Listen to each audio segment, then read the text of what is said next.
अस्सलाम वालेकुम नाज़रीन, मेरा नाम सुहेल मलिक है और मैं FM 94 रेडियो पाकिस्तान कराची में बहैसियत इंचार्ज तैनात हूँ। पानी अल्लाह ताला की बेशबहा नेमतों में से एक नेमत है जिसकी जितनी भी कदर की जाए कम है। पूरी दुनिया में 22 तारीख को 22 मार्च को पानी का आलमी दिन मनाया जाता है। इस दिन का मनाने का मकसद ये है कि जहाँ पूरी दुनिया में तकरीबन 3 अरब के लगभग आबादी है, वो दीगर मसाइल से दो चार है, वहीं पानी के मसले से भी दो चार हो चुकी है और जो कि अब एक संगीन नौइयत इख्तियार करता जा रहा है।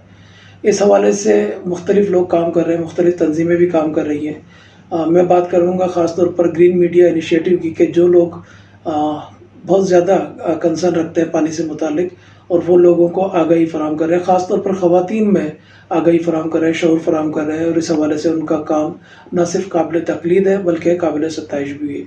ज़रूरत इस अमर की है कि इस आगाही को लेकर सीरियसली ऐसे इक़दाम किए जाएँ कि अल्लाह ताला की इस बेशबहा नेमत को ज़ाया होने से बचाया जा सके। बहुत शुक्रिया।